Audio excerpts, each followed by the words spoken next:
the 200-200 mark. On top of that, Siphon is on.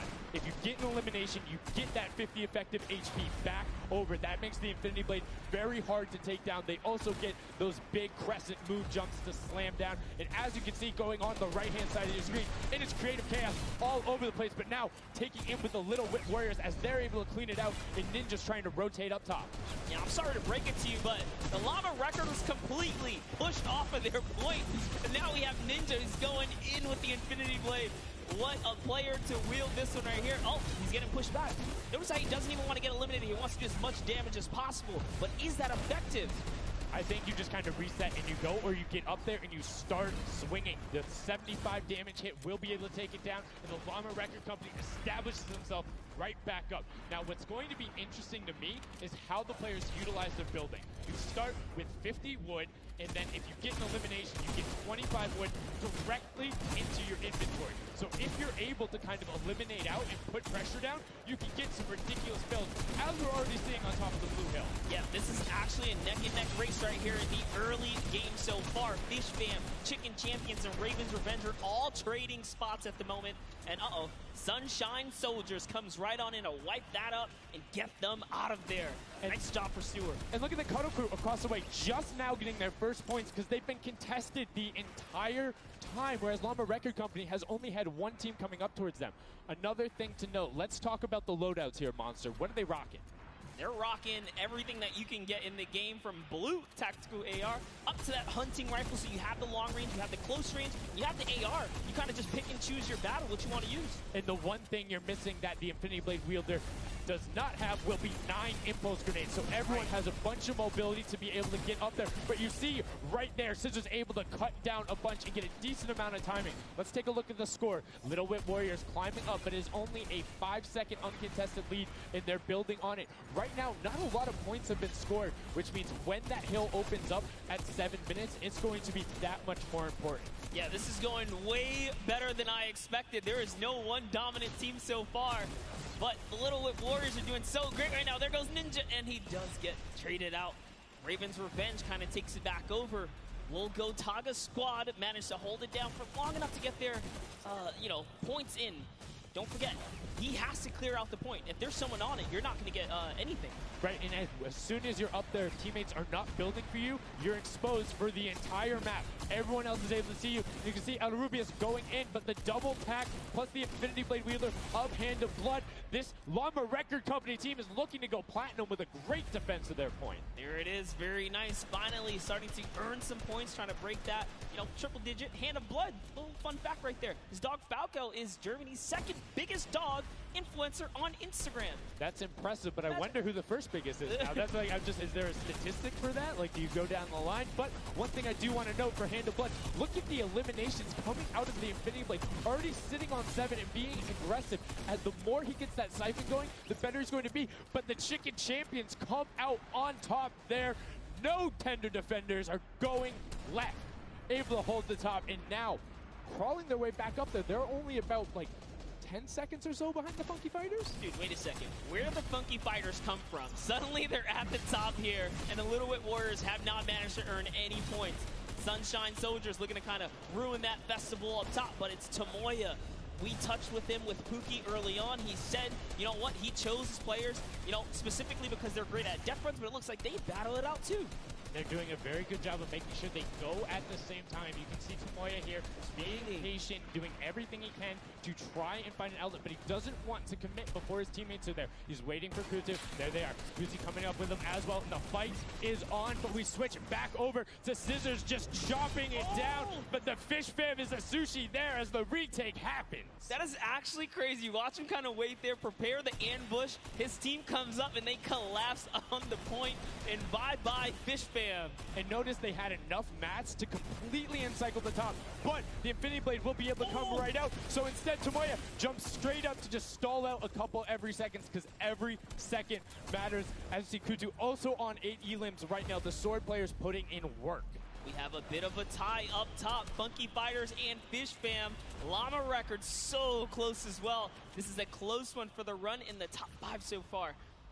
And I like seeing the Funky Fighters using impulses out of spawn. You get 9 of them, so it's great to throw them off, to knock other people off the point, but use 3 to get a little faster. These guys are all very experienced in terms of navigating basically every part of creative and battle royale, so they can use those little quick impulses to get themselves more efficient. As you see Zan go down, Suzu go down, Scissors go down right there as Lachlan is just cutting them apart. But Tomoya, again, the Funky Fighters come out on top with the Infinity Blades at least, so no points going over right now to the Cuddle Crew.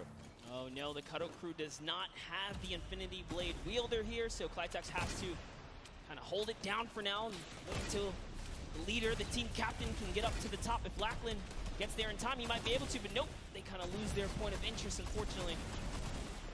And now Gotaga goes up and goes straight back down, not able to catch himself on the edge, so Raven's Revenge gonna have to wait a little bit before they get points, but have full control, and Gotaga unfortunately breaks some of his teammates' build there with the Infinity Blade. Yeah, you see Chappie. Chappie's from, you know, the USA. His favorite aspect of creative mode is actually 1v1 build fights, so this is why they're doing pretty good right now. And they kind of close it up. Looks like the Cuddle Crew has come back, but the Fish Fam is here to ruin that entire party. Can they shut it down? And Scissors survives just for a bit more. And again, you see every single time the Funky Fighters go up, it is never a solo person. It is always 2, most of the time 3. They get control and then they immediately box up. But while we've been talking about them, let's check in back with the scoring as we're now right around the 3rd mark and a minute out from that 12 point per second circle. And Ninja's team, the Little Whip Warriors, are Little Whipping all over as Tomoya goes up, comes back down, and the Xing Xing was not enough. Cuddle Crew takes him down. I actually love that strat. You don't see anyone else really utilizing the dive straight up into the air to kind of disengage off the pressure. Ninja's doing a great job chopping up here. He's already at 8 a live. That, never mind, make that 9. That was Gotaga who went down right there. And they finally get another run at, you know, advancing the lead here. And they are slaying out, too. Yes. You see every single one of them almost to the double-digit marks. But Taco, hello. That was your head. Yeah, you got to be careful because, hey, if all you're doing is sitting there rifling, that's fine. Somebody's going to take a hunting rifle and make you pay. Lachlan goes up. MSYP is just behind him, and Lachlan is able to take that one over. Kaz is trying to do everything he can, and he does get Lachlan, so good delay coming out from there, but opening up about a 20-second lead. But here we go. 3, 2, 1. Middle point is open. That's 12 points per second, and right off of the bat, we see Cuddle Crew heading towards it. Impulse is going out, and a swing and a miss there with the Superman jump from Ninja, not quite going to get it as Rubius and Hammer in the circle right away. Rubius under fire, but Ninja under fire. Who will take it? Rubius has the better sword on the day, and then immediately taken out. This is chaos. Whoever's the last one here is probably going to be the most successful. But remember, you need your sword wielder. Your captain has to be there. If Lachlan isn't there, it's not even worth fighting for. So Claytex doesn't care. He's trying to pick up that Elam counter. And he's on it. He's playing some good defense there. Down goes Hand of Blood. No points for the Llama record anymore. They actually use that. Just a couple seconds, put them all the way back up to 2nd place. And 2 of the Cuddle Crew right now have combined for 31 eliminations, but they're not converting it into points. They're currently sitting at the bottom, 189. Little Whip Warriors do still have a lead, but it's already been cut down. And just as I said, with the middle hill, Funky Fighters almost take it away. There it goes right on over. And you see any amount of time in that middle hill is so efficient. I'm actually loving that little strat right there. They hold a point, then aim out to where these players spawn in and kind of move in from, just kind of pressure them back. Yeah, so that's when you need somebody with a hunting rifle to start taking shots and saying, hey, pick on somebody else. If you look this way, you're going to have to respawn, because if you can get tags, great, but if you don't convert them and into anything, it's not worth it, as I just kind of stuttered, because Carnifex is sitting on 23 eliminations, Hand of Blood on 14 right there. That's why the Llama Record Company is ahead right now. Yes, and they were using that 4x bonus on Capture Point D, which is right in the middle. It only appears after the 7-minute mark. So now that we only have 5 left in the game, it's up to whoever can hit that 1,000 first or the timer runs out. But at this pace, I think the Fish Fam, the Funky Fighters, or the Llama Records are probably going to take it here.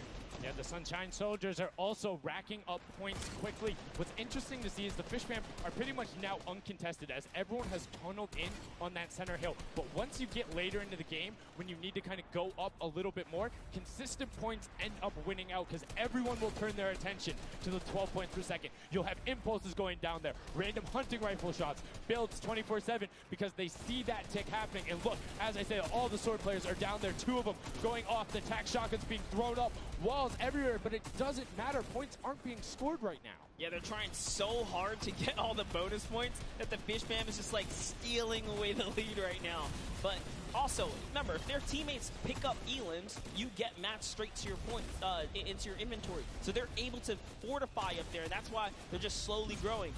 And you can actually fortify to prevent the impulses from going in or make kind of a wall to toss it in. As you see, Hand of Blood picking up his 16th elim, but hey, Scissors is chilling. Yeah, Pumpernickel it up, man. Pumpernickel it up. Yeah, let him know.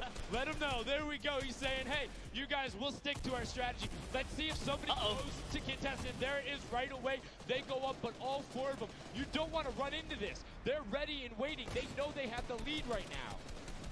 Oh, he's holding a trophy. Look at he's looking around, he's telling him to let him know, man, and that's what it's all about. They've opened up a 100-plus point lead, but no contention because everyone is tunneling on the bottom. Uh-oh. And I like this now. Now they're turning their attention outwards. The other teams kind of realize, wait a second, they're just up there scoring. Like, what can you do in this instance? They see the other scores. That leaderboard is running for them. What they have to do, if you're the Llama Record Company, you hold the middle and lock it down for that time. And then the second you get the lead, start running at the Fish Fam. Don't let them come anywhere near any point. Nobody else is going to catch you unless they get the middle. Everyone's attention is there right now. And the Llama Record Company now has the 100-point lead back in the span of just 10 seconds. They let their guard down one time, and suddenly Llama Record takes the lead as if Fish Fam wasn't just farming all those points. Nope, Fish Fam no longer have a free point. It is up to everyone to stop the Llama Record Company here because Hand of Blood has 17 elims and he's going for the middle now. He's got his team ready. Let's see what's he gonna do. Hits the vent, goes right in, nice and sneaky. Oh, he's still waiting. Look at the big brain plays. Comes out the collateral right there, and it's all his. The center point is his to earn points now, Sundown. It's so close. It's just a few more Gotta takes. stop him. One more goes over, and that's it. Llama Record Co. takes the first match. Hand of Blood, Svenos, Alex JJ, and Carnifex are your match 1, set 1 winners right there. Incredibly impressive coming out. Well-executed gameplay, and they say, Scissors, you can hold that L instead of the trophy. Don't celebrate too early. It's the World Cup Creative Finals. Every game is worth so much money as well, so much prize. So to take a victory off the bat, you have to be feeling great. And that was your fan fave to pick. I mean, they had everything going in. They're incredibly confident, but they had to make sure they were able to get it. You can see the last few moments, they'd already boxed themselves up after clearing out the Funky Fighters, who were the only other contestants. The Funky Fighters actually also passed the Fish Fam in the last moment, which is huge in terms of not only the prizing, but what will end up being potentially a llama in the end. That's right. That is right. Loving this replay right there. The let's goes, the energy is real. You can clearly see the excitement. That was a great game to watch. It's fantastic. Honestly, I love Sky Station Showdown so much because I think there's a level of depth there, right? Everything is wood, so you're able to like kind of hit through it, and the Infinity Blade cuts through all of it right away. But the Infinity Blade wielder doesn't have the ability to build, needs the support from his teammates. So you saw the people who were roaming in packs of 3 and 4, incredibly successful. Yeah, it was kind of unfortunate. The Cutter Crew was like slaying, legit. So many elims, but not a lot of points. And that's because play that split game, it's not going to work out. You have to convert it into control. It is a control the point game mode, and if you're not doing that, the other players are going to be doing that, as you saw right there. And what was unfortunate then for the Fish Fam is they got contested twice in a row right after and just couldn't get reestablished. They couldn't group together in those long spawn lines like you were talking about. I mean, they could be painful.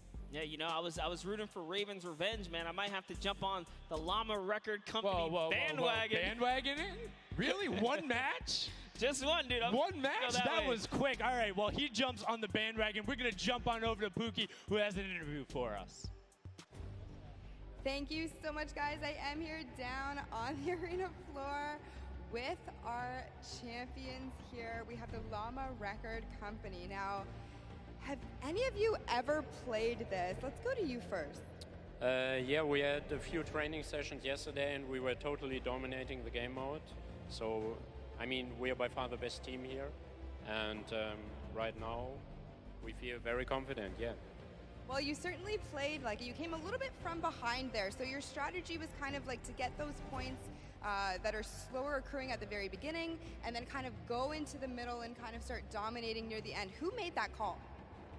I mean, that was pretty much me, yeah. Like, we know that at 7 minutes, like, the middle just opens up and you get like 12 points a second instead of 3. So, yeah, we decided to work on that. We weren't that good at first, but we got a strat going. So, yeah, it went pretty good.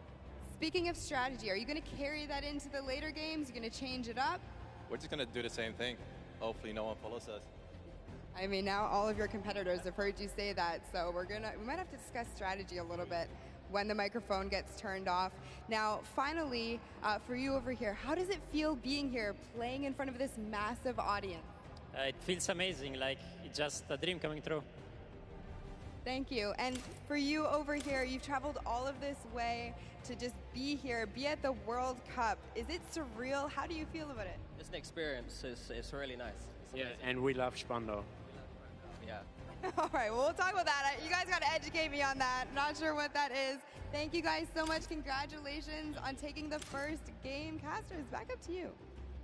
Thank you so much, Llama Record Co., Hand of Blood, Spenos, Alex, JJ, and Carnifex taking the very first match of the Creative Finals, the first match on the stage. I mean, it was an impressive format. They clearly had a strategy they wanted to execute on. It took them a little bit to get there, but over the course of the game, they were consistently accruing points. Yeah, I should have known last night they were going to do good. Saw them on the hotel lobby. They were hanging out, literally as a crew. One of the only creative teams that I saw sticking together like a squad. Should have put my money on them. Like I said, bandwagon. It took less than one match in an interview, and he was like, oh, yeah, I'm fully on board. I'm no so problem. convinced. It's all good. This set has been so exciting. I mean, who are you looking out for? Who can contest them? And what do you think the next step is to shut them down? They say, hey, we have a game plan. We're going to do the same thing. And I agree. If it's not broke, don't fix it. Like, stick to that if you're going to keep winning. But what do the other teams do to now make them uncomfortable? How do you go challenge them? I mean, honestly, we saw a lot of that team play out of a Fish Fam, right? You wait for your Infinity Blade wielder to come up and then get the team to back them up. You have to work together. And remember, when you catch an elimination, you get mats for it so it can help you build. Yes, mats and the health back, but the first match is done. The second match is kicking off right now, and we will have a pretty good idea of where we're going. I'm excited to see if they can repeat, and now the second match is underway, and right away you can see some players sprinting out, some opting to take some hunting rifle shots as Lachlan grabs that Infinity Blade and goes straight up. And you can see you can actually make it to the top if you hit the vent, jump, and then jump again. 2 jumps right away. Fish Fam and chicken contenders.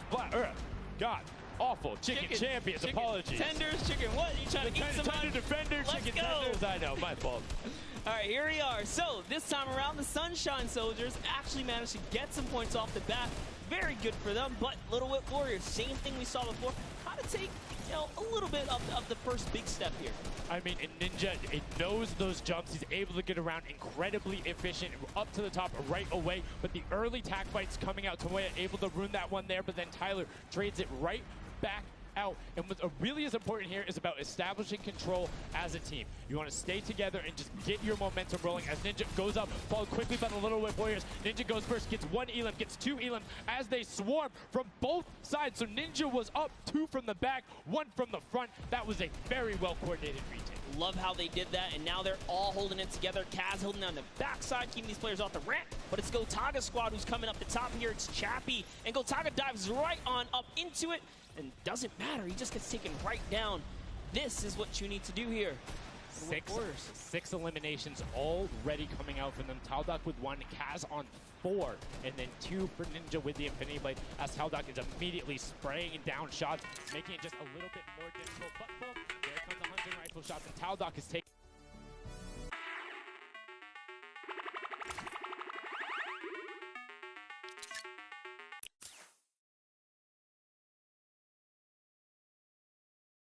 more difficult. But boom, there come the hunting rifle shots, and Taldock is taking shots as well. Out of builds and needs to back up and use his team there, and Gotaga goes straight up. Oh, they need some builds for their backside because they are getting sniped straight out of that spawn point there. It's Raven's Revenge, who they're just kind of gatekeeping at the moment, right? Look at Chappie's like, dude, I can't even go up right now because the team is up there. It was a good challenge, and he did some damage, but Ninja was all over it. Now already up to 4 elims, opening up a 60-point lead, but have to keep an eye on the other parts of the map as the Chicken Champions are doing their best to hold the top but get pushed out. Kaz finally gets taken down, but 5 elims on his first life there as Ninja challenges Magma. Will he be able to clean that one up? Yes, and he does. But Chappie's on the other side. Slam goes down right away, but now we're over on board with your match 1 winners, the Llama Rekiko, and they're already slaying out as well. 12 elims for them, but 0 on Hand of Blood, which is actually efficient. Assuming he doesn't need the health, will have the sword regen going through, but he can't use the builds, right? So yeah, other people need them. He can't build. He also can't get hit right now, so he needs to be careful because he is 1 shot away from getting taken out here. But someone dives right on up. He has to put that pressure down, and it's the Chicken Champion to make a quick end of him. And it's their turn to start accruing points, but no. Chicken Champion leader goes down there. Good attempted defense from Carnifex. Was able to trade out 1, but now we have 2 swords up top. Gotaga and Lachlan just trying to beat each other up, and Gotaga comes out the winner of that one. Other Cuddle Crew team does pick it up there. Just remember, it's 3 points when you're standing in the circle. Uncontested, it has to be the VIP in there. When we hit 7 minutes, there is the 4th circle that is 12 points per second. Yeah, this is definitely very intense for Tomaya here, who again has no health. The Funky Fighters are trying to get that dominant lead they had in that game 1. Can they get it? Ooh, knows he's on camera there, gives a little bit of a taunt. And uh-oh, is he gonna challenge? No, stays back, says, you know what, points are more important right now. He's just focusing in on the points here. And you can see the Funky Fighters trying to prevent that ramp coming up. It's very efficient to just immediately, as soon as you come out, have 2 team members ramp up into the left or up into the right so you can get up to the first level. However, the Infinity Blade will break that in 1 shot, and you have a ton of rifle ammunition. All of these guys being maxed out on ammo. Let's see here. These are all the spawn points. You can actually see the banners hanging, so you know if you really want to focus in and kind of shut down a team, you totally can. And Llama Lords are not doing great this game. No, and this was the double jump I talked about. Ninja goes straight up. That's the first elim. He's going to be able to point his camera, go up, and challenge as soon as the team decides, but instead, going to save that jump to be more impactful. Raven's Revenge trying to get pushed out right here. Gotaga and crew doing everything they can, but Taldock is going up the back. Chappie gets taken down for Ninja's 8th elim, and he jukes him out, going straight back up top. Gotaga, does he have the health to take it? First swing comes through, and Ninja goes down. Yeah, he just needed another elim to put him back in the game. You got to get that siphon bonus. You don't get the heals. It's really rough, even with the Infinity Blade to heal up, because, you know, the heal time is kind of slow. It's very slow. You can see the tick going up there. It's not something that you're going to be able to rely on, particularly when other players are getting the siphon off. If they're the ones trading out the shots, they can quickly change HP, and those are long animations. But look at the challenge. The 3 different teams going up, and now it's just the Fish Fam and the Cuddle Crew. Lachlan doing everything he can. Zan goes down, but tries to create a little bit of space, eats the headshot from Suzuhu, and disengages. Cuddle Crew finally getting a couple points here. It's been pretty rough for them so far on this map here. Can see this struggle just a bit. The story has definitely been Ninja's supreme dominance so far. He's doing pretty good right here. And even with no health, says, you know what, I'm not going to give away 3 points. Might as well go for it. He was so close. Yeah, you can see him calling out the whites there on the sword, knowing they only need a couple more shots to get it as we switch back on over to the Cuddle Crew, who've established themselves there, but are still struggling to kind of get the points. The first time we're really seeing them all together, but Clydetex immediately gets ripped from the spawn. Yeah, Lachlan's team needs to represent. There they are. They're finally starting to score it up. He's got a couple of eliminations. You can see X-Sandy here. 16 elim, so definitely has some Slayers there. Yo, they need to figure out their game plan because they're getting elims and putting things together. They have solid numbers. They're just not getting the right hill time. Maybe it's go somewhere else. You don't always have to go to the point that's directly in front of you. Go contest someone, or maybe just go mess with somebody at their spawn. Delay them so they don't rotate towards you. Like a number of times, as you said before, you can see where people are spawning. If you want to go deny a team, you can send somebody to deny them. Just know that player is coming back over and over and over with likely more resources than you. Every single time. And look at this. The Little Whip Warriors approaching that 400-point mark. And in just 1 minute, that new point capture D will be unlocked in the center of the map. And while they have a solid lead right now, just under 150 points, that disappears in the blink of an eye. That's about 15 seconds uncontested in that middle hill. That's just how valuable it is. But we saw the shift in gameplay that happened. Everybody tunneled it right away, and then the Fish Fam were able to get back up, but after that, kind of cycled it back in, and the center point became the focus and where the win was taken. And right now, Llama Record Co., you said they were struggling at the start. They're doing fine right now in second place, Monster. They're definitely creeping their way right back up. They're about to hit that 300-point mark there. Here we have Svenos just on the point by himself right now, waiting for Hand of Blood to come on up, hopefully. And again, no surprise, Ninja and his crew has found himself another point. And the way they've angled this build is brilliant, because if you come up the steps, you're pushing into somebody's right hand, and on the other side, you're blocked off, as Ninja then just drops down Stewart 0-0-0-0, and he gets picked up with the alley-oop from Gotaga, as Gotaga comes up with Magma. 1, 2, 3. Ravens out of nowhere, but the Little Whip Warriors don't care. They're cutting down in 3, 2, 1. You can already see MSYB is down there. Alex JJ down there. Carnifex down there. They're trying to set up control right away. Llama Record go, but the impulses are raining from everywhere. Hand of Blood really tried to get in there early too, as did every other captain, but it was, to no surprise, not effective. And you can see that the Chicken Champions are committing to the 3 points right now. Little Whip Warriors as well, while contention is happening down in the bottom. No Infinity Blade Wielder is in there, but the steady climb of points coming out of the Chicken Champions is going to be beneficial. But also, just like that, Llama Record Co. is a little bit off the pace. They need to get the center uncontested. However, this game, they have a lot more attention on that. Yeah, but look, Fish Fam's doing the same thing they did last time, just slowly, or actually, sorry, the Chicken Champions have adopted the strategy. Fish Fam are doing it too. You can see they're getting 3 points there. So there's 2 teams who are just hanging out up top, no problem. All the other teams are not contesting. Raven's Revenge has control of the of one of the other side. So every hill is occupied and full controlled by a team, not being contested. Everyone else is looking at the middle. Yeah, and it's actually working. The Chicken Champions are right behind the Little Whip Warriors right now. They're almost in the lead here. They just have to kind of hold it down.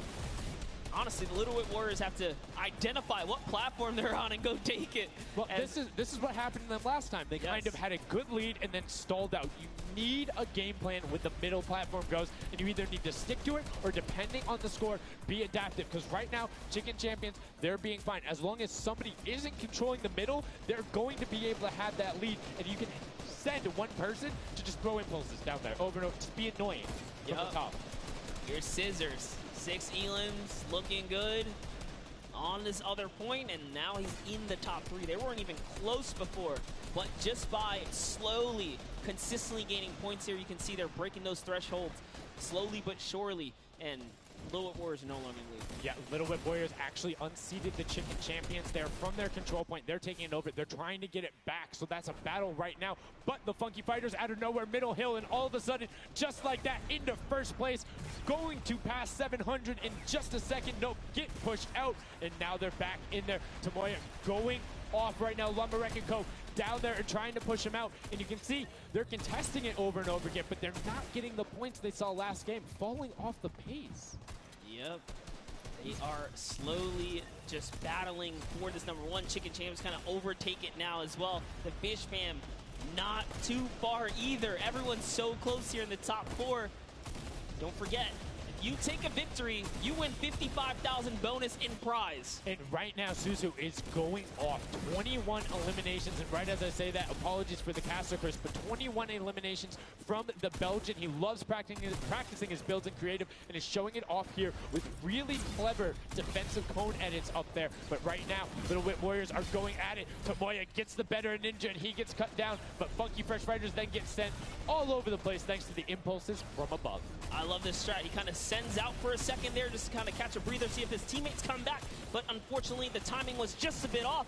And the Llama Record Company now control the middle point. For how long, we will find out here, as this is their comeback story, because they need these points desperately here. Hand of Blood still alive just long enough to get a couple of more points. But Scissors is playing the long game here, just eating away at the threshold here at the top. So Suzu isn't grouped with them. I'm assuming they've sent him to just go either watch middle and be their middle control. No, he just came up the backside. There you go. And just like go flying at people as the Kadoku come up in a very well coordinated pinch. 3 from the side, and Scissors gets taken down, but the Funky Fresh, oh no! No, they got 1 stopped. point. Well, 1 point. Yo, so if you are the Fish Fam or Little Whip, right now you have to send somebody to stop them. If that Infinity Blade wielder gets out of spawn and goes anywhere for 1 second, they will win. Somebody has to deny him. It is all on Tomoya. Anywhere he goes, it doesn't have to be the one near him. If he touches the middle, a singular, uncontested second will be the victory for them. These are the final moments here, Sundown. Look at him. He's got a slight grin on his face. He wants to do it. Is this the point that he's going to make it? Here it goes. He takes the stake. He does miss. He's going back for it now. His team's up there. All he has to do is sweat just a couple of times. Can he win this straight? And he does not. And as you watch, check the points on the right-hand side. Nobody is climbing up by the 12s, and as they did it, Llama Record Go gets the control there, but Little Whip contesting them right back. Funky Fresh Tomoya will be back and looking to find it, but the contestant is going for the middle. Here's Tomoya. He knows just a second in there. Uncontested will be enough. Can he get it? Oh, no, he doesn't. He got knocked down. The impulse grenade at the second he landed knocks everyone out. No one's in there. Can he find it? And he does. That's it. His feet touch the ground. The impulse doesn't go off. Tomoya takes it for the Funky Fighters with some brilliant teamwork. What an intense endgame, too. Get taken out at 999 points.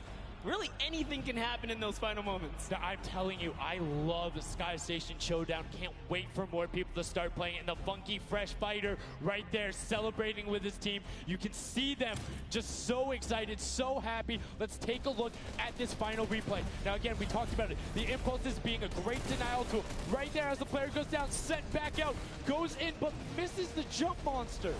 He almost had the flashiest ending ever. Just kind of diving in and wrapping it all up. But it was just good enough. Like you said, he only had to stay there for a bit. And even with the impulse bumping him out, that's it. And I mean, you saw the impulse explosions the second after going off. The team's doing everything they can, but it was not enough to shut down the Funky Fighters. Tomoya, Kutu, Huzi, Dracius, incredibly well done to take the second match of the first set at the Creative Finals. Yeah, you know what? I am a Funky Fighter rooter and supporter now. I'm rooting for them. I can't do it. Okay, just gonna bandwagon right after. Yay, the next team who won, I'm their fan. But no, great performance coming out from them. And it's one thing we talked about, right? The adaptation that happens from match to match. Llama Record was like, oh, we're gonna stick to our game plan. That didn't work out. Yeah, it really didn't in those end game situations. They really just kind of crept up and snuck and took the entire competition. They did, and they were able to make sure that they got time in the middle when Little Whip and that team weren't able to get there. Llama Rekiko and Little Whip were going at it constantly. Funky Fresh were just able to step there. Yep, and that's just kind of how it happens, you know? Now they find themselves one step closer to taking the Silver Llama for this set. Because remember, at the end of the day, these are just the games, but they have to take the entire set now. Now the pressure's on.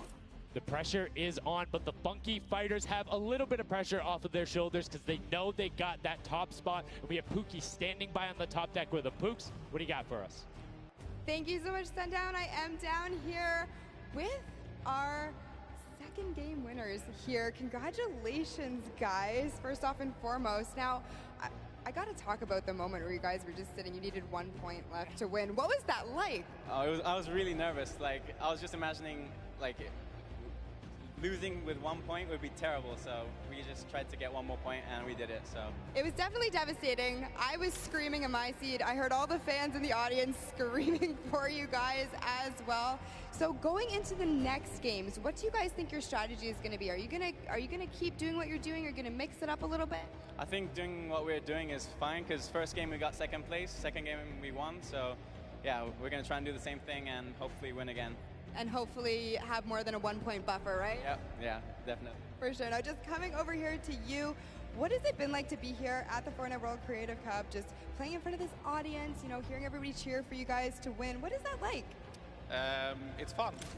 That's the only thing I can think of. It's fun to compete against everyone else, meet your teammates, and just have fun. Yeah, and have you guys had a chance to play together before? Is this your first time playing together as a team? I don't hear it, sorry. Is it your first time playing together as a team? Yeah, it's the first time. Well, you guys definitely make it look super easy. Thank you all so much for being here and talking to me. I'm going to let you get your synergy back together. Sundown and Monster, back to you up at the desk. Thank you so much, Pookie. And the Funky Fresh Fighters, I mean, their game plan has been solid. Second place, first place. Now, I understand why you might want to bandwagon a little bit, but I'm still going to hang out with my Llama Record Co.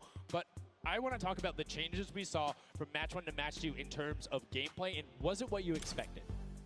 Definitely not what I expected. I thought Gotaga's team was going to come out here and crush it right behind the Fish Fam, but as you can see, huge upsets. Anything can kind of go either which way, and I mean, talk about like kind of beginner's luck or something like that. You just put a team together. They didn't practice. They're just coming out here and wiping players up, so a lot of talented players here at the Creative Finals. I mean, Tomoya talked about it. He was like, hey, when I pick my team, very confident there with their Death Run ability. Want to see what they do in the elimination race during World Run, but doing incredibly well so far at Sky Station. That's going to be a confidence booster, because if you can get the Silver Llama there and you're confident in your ability on the World Run, you're set.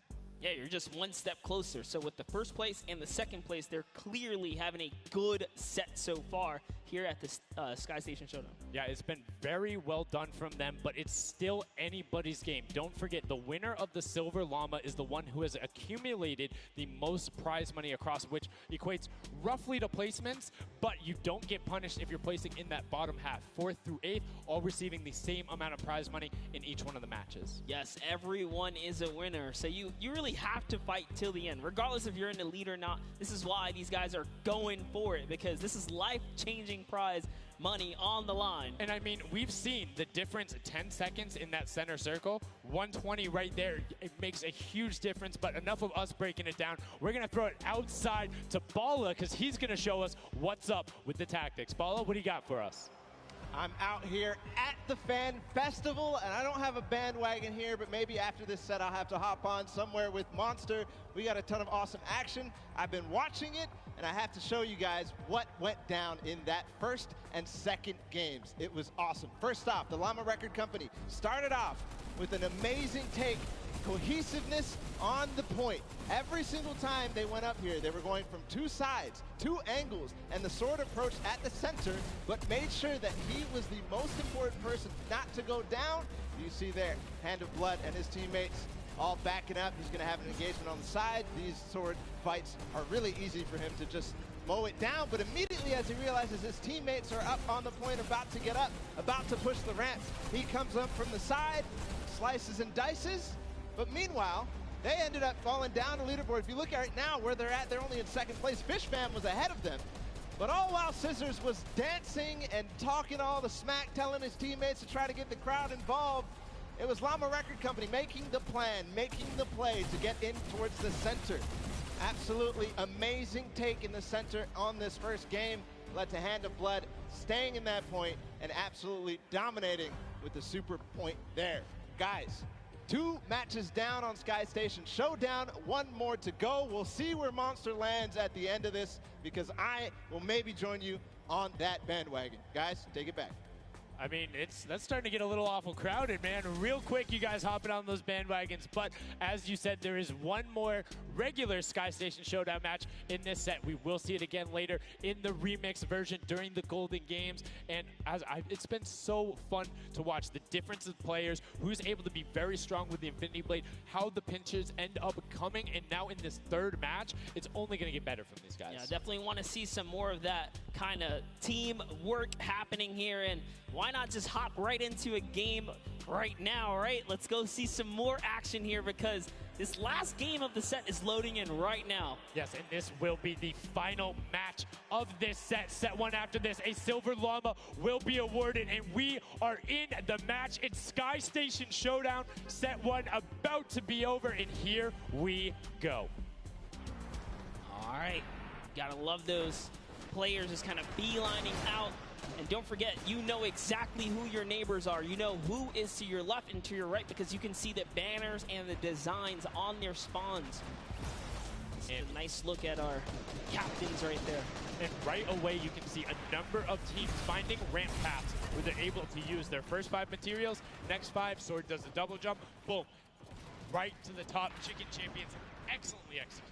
Yeah, this is what matters right here, is stopping the Funky Fighters, because clearly they have been doing some good work together as a team so far. Tomoya is off to the races here, though, sent to run away. Can the Sunshine Soldiers come back? Can the Cuddle Crew make a big appearance for themselves? Because they can really shake it up here. It can go any which way depending on who has the most victories, really, in the best placement. Yeah, so currently you will see the fact that they're able to be pushed off right there. Llama Record Co putting shots down towards the spawn. You don't want to peek though, because the hunting rifles will be coming out in the shot. Just misses Carnifex right there. And he trades back down. Ninja firing it off, but gets pushed out by Raven's Revenge right there. Yeah, Carnifex having a tough time kind of listening in there. Carnifex was sniped from the side. Now we have Taldak here jumping right in from the Little Whip Warriors. He's going toe-to-toe. Gotaga's down and out. So, if I'm the Llama Record Company, and I know I've won a match, and then I did okay in the last one, they were in fourth, so they were there, they're close. Funky Fighters have a win in a second place. Do you send somebody to just hard deny the Funky Fighters the entire time? You don't get the Silver Llama if you don't, right? If the Funky Fighters finish above you, they're going to be finished off. Do you think they can spare somebody to do that, though? Because it's better off to deny them than it is to push up the top. Yeah, but the problem is then, the Little Whip Warriors have been so consistent, you literally allowed them to snipe the competition because you over-focus. So I think the play here is play your game, and if anything, stay away from them. Let the rest of the server do that, you know, gritty work for you and dominate the other side. Take that victory. There you go. I like to hear it, Monster. That's fantastic analysis. That's why we keep you around. The breakdown and making sure you challenge the initial opinion there as the Ravens Revenge are able to get on the top and in a fantastic spot of control right now, building up a 40-point lead. Yeah, even like Gotaga's team is still in this. They've been doing like relatively well so far. Here it is. He just kind of goes toe-to-toe and Ninja strikes him right down. Oh, but hey, his teammate comes on in, Ravens Revenge. Who is that? Magma comes right up to the top. And give you guys a little fun fact about Magma. He's from Australia. He started playing in Fortnite Season 2. His favorite aspect of creative mode is actually speedrunning. Always finds new ways to kind of play the game. I mean, good on him, man. I get incredibly frustrated by that, but then watching these guys do the speed runs and how quickly they go through and how efficiently, it just reminds me why we're up here talking about it and watching them do this creative madness as Scissors cuts through the competition, goes straight up to delay and right back down. Cuddle Crew not quite able to get him. It goes up again, so right now just denying the Cuddle Crew the points, but we talked about how we want to see more from them right now, pushing into the top 3. Yes, the Cuddle Crew, come on, make a big appearance. Every game is worth so much. You, at the very least, want to be up in that top 4 contestant so that you can take a little bit more home with you. Here it is, Ninja.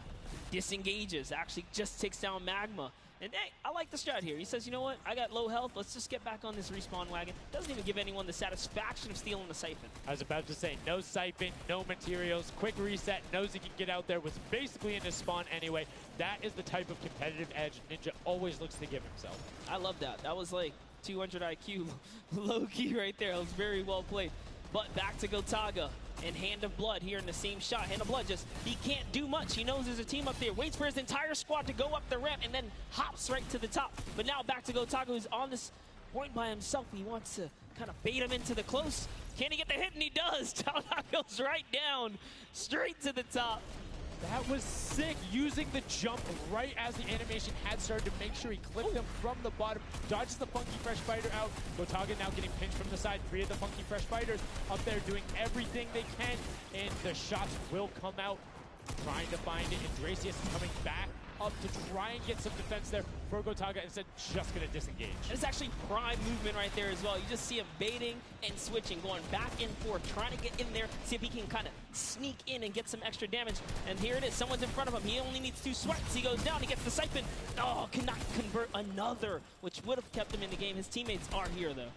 We're seeing a lot more points being assorted. It's a little more top-heavy this game, going towards the 10-minute mark right now, with Ravens Revenge and Llama Record Co.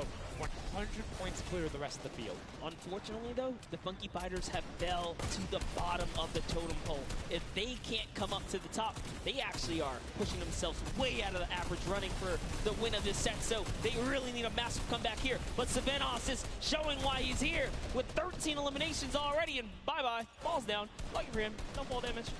yet does reset, and that might be one of those moments where you opt for a deny, and in fact, he does saying, hey, I'm at 5 HP anyway. I'll see you in a bit. I gotta respawn. Smart play for him. Sunshine Soldiers having a spot to themselves as well right now. Not quite sure who they pushed out here, but the Impulse are flying overhead. And Gotaga, they're doing so good at holding the point here, and this is why they're in the #1 lead. But they don't have too much cushion to play with. No, particularly went 12 points per second on that central point. B is open. Gotaga checking his surroundings. No shots coming through. And RTA actually using the door edit and just a little counter edit to make sure that nobody is able to come up and contest him, and it just starts raining shots down towards the Little Whip Warriors. Ravens Revenge making their lives difficult this game, but up comes Ninja. RTA goes down. Chappie goes down. Ninja gets a slam. Gotaga, will he be able to find the last hit? Ninja intelligently backs away and strafes it out. Teammate picks that one up, and they get control. Yeah, I love how he played that, stepping and sidestepping so that he can just stay alive, because it doesn't matter if your team successfully wipes a point. If you don't have your captain there to seal the deal for the points afterwards, then you cannot earn anything from it. Here comes Gotaga. He's thrown himself into the fire, straight into the point there, and he gets taken out. Here it is. Tomaya's team has fallen to last place. Can they make a miraculous comeback here before the 7-minute mark? Maybe kind of get themselves in the running. They're trying their hardest. And I mean, generally we talk about caster curses. It might be like player jinxes going on right now. Everyone's saying, yeah, we're doing well. We're going to stick to our game plan. That just shows you no one is safe here. These guys are evolving, and they're playing a better game after game. Here goes Scissors. He needs one more swipe there, but Clytax wins the small engagement. And Clytax has been fragging out. He's been playing so incredibly well, being aggressive, getting in players' faces, and doing it all with that rare attack. But he's been consistently highest up there in terms of the elim. You see Portugal trying to get some pressure down, but good defensive building there from Kororo. Ryan Frantic comes out the side and cleans it up, but there is Hand of Blood coming directly down. Danya is also up there. We got a three-way battle, but it's 4 chickens saying, this is our roost, get out. That's right, coming right up to own it all for themselves. Rubius doing so good right now. He's from Spain. He actually has a record on, was it YouTube for live streaming? 1.1 million viewers, imagine. Yes, one of the biggest content creators in Spain. Will they be able to push down towards the middle? As you can see, Little Whip and Llama Record Company already down there. We've seen this story before as the Funky French Fighters go in, but you can barely even hear the shots over the impulse grenades going off as everyone's like, no, we've seen how this goes. The Funky Fighters need this. The Llama Record Company need this. So many of these guys, it's riding on this game right here. They have to get as many points as possible. But even with the 12-point one, we haven't seen a lead like this from Gotaga and crew. They are nearly 300 points clear of the next team. Nobody else is contesting there. The Cuddle crew has now been able to catch up a little bit, but they both just established control in their top zones, and Cuddle crew won't pass Ravens Revenge by just sticking with 3 points. They're in a fantastic spot to win this match. Yeah, they've actually been very consistent as well, right? They've been doing okay in that top 4, just doing a pretty good job at staying relevant after all of these rounds. So if Gotaga's team takes this, we actually don't know who can take this set right now. It's actually that close right here. The Little Whip Warriors have kind of fallen down a bit here, but Funky Fighters clearly in last place is not good. And now, right now, you can see Tomoya coming in, doing everything he can to knock it down. Carnifex challenging as best he can, and Lachlan is just hanging out inside the cone. Lachlan's doing a great job here. He's just kind of hiding, loving the low profile kind of position and take here on the point. He was hidden, but hey, he has to come out now and defend themselves. It's 3 chickens who surround him and take down that Cuddle Bear. Oh, man. They're supposed to be the tender defenders, but that was a whole bunch of aggression coming out from them there as they now immediately look and start to take shots. And the Ravens Revenge have now finally been unseated from their 3-point game. So a little bit of room to start for the catch-up, but it is utter chaos in point D as Tomoya gets taken down, and the Funky Fighters are still in 8th place. There's still 55,000 minimal on this game alone here. You want to win this one. Ravens Revenge, can they hold it? Or will Cuddle Crew find themselves a big piece of the pie here? Because we're in New York City, you know, you got to make pizza references. That's how we're doing it. Here comes Gotaga kind of hopping on overhead. And all right, he wants more points. He's hungry for it. It's unfortunate they're just clipping off the side as Magma goes down, sitting on 23 eliminations right now. And Gotaga doing his best to find where they want to go up, waiting for his team, but knowing that time is running short since that middle hill is still open and being constantly contested. But the Cuddle Crew are catching up with their steady three-point game. But now Gotaga goes up right around the back, able to pick up the Elim, and control is resting. This is scary because the Cuddle Crew is also getting points right now. So yes, they're getting a lead, but the Cuddle Crew is keeping up and keeping it very close. They're keeping it very close. This is what we were talking about. We wanted to see a strategy come out, something defensive where you can get your control. They have now walled them off on each side, thrown a cone on top of them, and they have firing angles towards the other two platforms and towards the spawns behind them. Nobody wants to go contest them, but right now, Gotaga, oh, we saw what happened when Scissors did that. Don't count your chickens before they hatch because they're catching up right now. You can see that 12 points ticking over, but they do still have a lead as players are trying their best to deny Raven's revenge. Yes, you have to keep him safe. This is the protect the president strat at its finest. Cuddle Crew still gaining points. Llama Records still getting points. In comes the fire from all the other platforms. Cuddle Crew's putting on pressure. They don't want to give him the freebie here. You have to look at Raven's revenge, though. Everybody is so focused on the middle. Nobody is going and challenging the top team. You know they're over there. You know they're uncontested right now. You have to be putting shots down there. You have to find the tags under Gotaga. There it is. And they got him. They got him the difference now. Look at the Cuddle Crew climbing up on their consistent three, but they still have control of the top. They just don't have their sword. It's 2 hops to get up there. That's right, and now Lackland can just sit here. He can just hang out, earn these points. This is what he needs to do, and he's almost there. He is almost there. The first place can be his. Right now, he can take this lead, Sundown.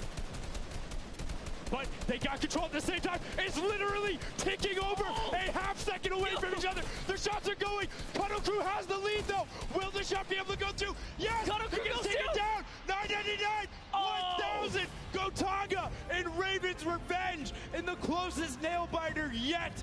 Edge out the Cuddle Crew in 2 teams who we said we wanted to see more. They brought more. Are you kidding me? The Fish fans step up and shut it down. Just the fact they stepped on the point, they couldn't earn points and they lost the lead. They were just a tick ahead. That could have been their game. I mean, it's just, let's check out the replay. You can see the counter in the top right, but the Fish fam going up and challenging on the other side. You can see them hopping up there.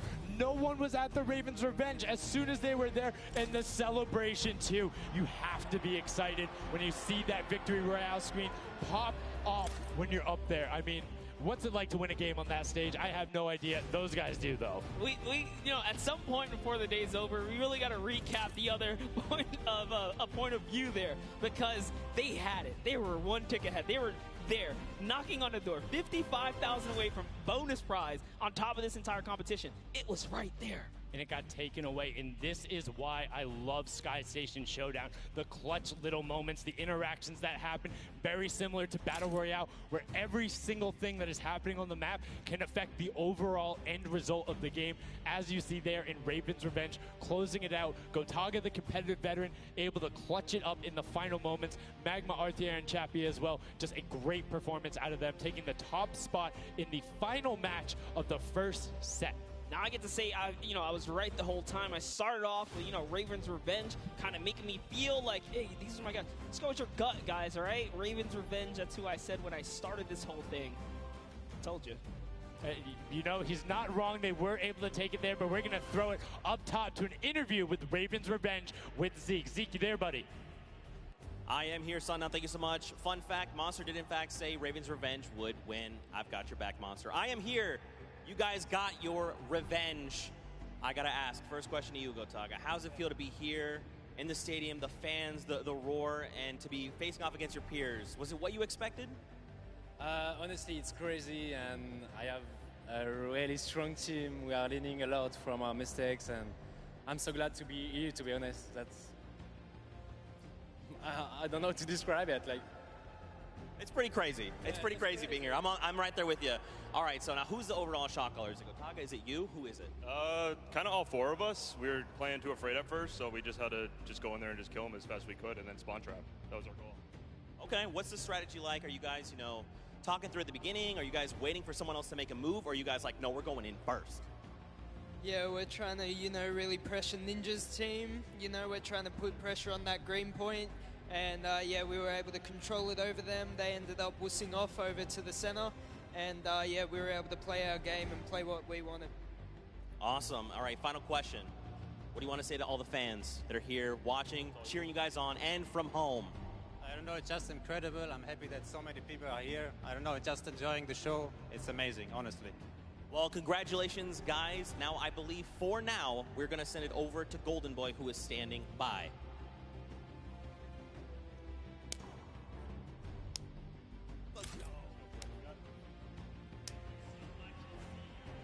Going on there, and now what we're doing right now, hanging out as they walk back over, just brilliantly done there from RTA, Magma, Chappie, Gotaga. The teamwork from them was just on point. You talked about it, all 4 strong players from Gotaga, and they're happy with the final result, and that puts them immediately into contention because it's cumulative prize point to find out who will take that first Silver Llama and kind of get a leg up for the rest of the creative final. I actually want to touch on something that, was kind of interesting. He called Ninja's capture point the green point. These guys are like that focused here. He's like, okay, we know who's kind of farming which ones. And they're shutting players down, shutting down their competition so that they can take these sets. Well, that's the next step, right? As soon as you're immediately in there, and that's the big part for Sky Station that I enjoy, is you have the ability to see where the other opponents are in relation to you for score. So if you want to go and try and make somebody's life difficult, you might not be maximizing your points, but you can effectively help your team the most by just denying the other guys and being like, hey,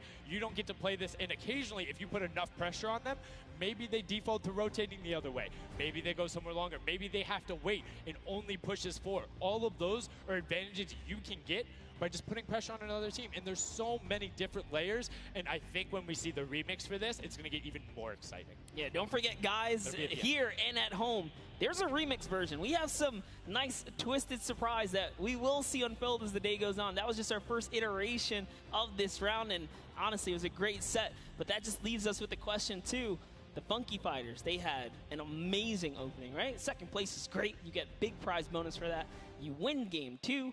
And then you kind of flop game 3. Depending on where they went, their average might have really been anchored down. Yeah, that ends up being really, really, really harmful. But luckily there, if you're in the 4th to 8th range, there's no additional, I don't want to say penalty, because they're all getting $10,000 for the match of itself. So there's just no additional gain after that fact. You're still able to stay par. So 4th would have been just as bad, but 8th, you're kind of looking like, oh, that'll really bring down the average. It's not the worst case scenario going on there. So they should still be at least in the running, but you can't be comfortable. No. Like, not at all. It's so incredible, and now we are going to go over the stage. We have the results, and your set 1 winner is the Funky Fighters. The last match was not enough. The singular win in the double goes over to them. They will have that first Silver Llama, and there he is throwing it up, and I mean, you got to be happy for him. They did it. I thought maybe it wasn't enough, but it was. Love this celebration right here. You kind of are like, it's a little, I don't want to say like bittersweet there, but it's like, oh, you kind of like get pushed out in the last game, and then boom, you get it. But now the Silver Llama, but they're happy. They realize, and the big thing, that gives them a leg up for the rest of the competition. If they can win the next match, another team has to win both of them.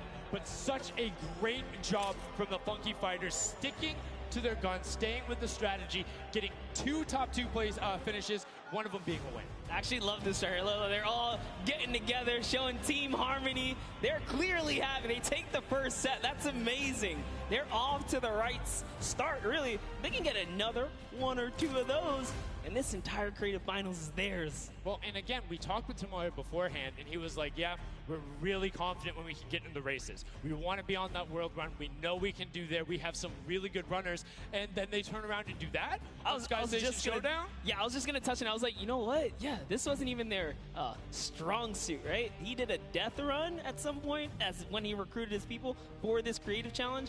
So for him to take what might be one of our, toe-to-toe PvP sessions. That's actually crazy. And here's the team standing, Sundown. Yeah, look at the final team standing. So Llama Record Code do just get edged out by $1,500 there. The Funky Fighters, you can see on the right-hand side, have been awarded that silver.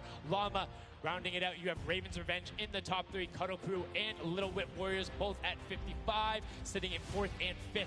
Fish Fam, Sunshine Soldiers, I almost got that one, 6th and 7th, and then 8th there are the Chicken Champions. But this is set 1 of 4. There's still tons of creative games to be going on. I mean, it's been so good, and like we talked about earlier, we have a never-before-seen map and game mode for you guys. Now, I know we released Prop Hunt. It's something that's kind of similar to that. How many of you guys have played Red Light, Green Light at some point in time, right?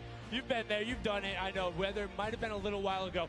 Junkyard Juke is a Red Light, Green Light Prop Hunt version where you will have 2 teams sitting up as guards, 6 teams running. It will rotate through every single one of the rounds, and here you can see how to win. You have to dodge those guards, sprint into the center, and incinerate yourself in order to get those points. There are 4 rounds per match, Monster, and how do they score? Yeah, but also, before we get there, you only get to be guard once. And while you're guard, you do not accumulate points. But yes, the points come in through the props themselves. So when you are on the prop side, you want to choose small, medium, or large objects and try and get it to the incinerator under the guard tower. So it's actually really difficult. And like you said, it's a hybrid. It's a red light, green light / prop hunt style. This is a pretty tough game mode. We've played a fair amount of it. I got my hands on it. This is actually a lot harder than it kind of sounds. So it's something that is just completely different. I don't know how many of you guys have played Prop Hunt. Definitely check it out. It's on the Creative Islands. It's a lot of fun, but this brings an additional aspect to it. The guards are able to have the denial. You're able to plan routes out, and you can have strategies, right? So, hey, maybe I want to run all big props the whole time. Don't give it away. Don't give it away. There's tons of different things. Let's check out the format and see what these guys, how they're going to go through, what the map looks like, and really get an idea of how the game is played.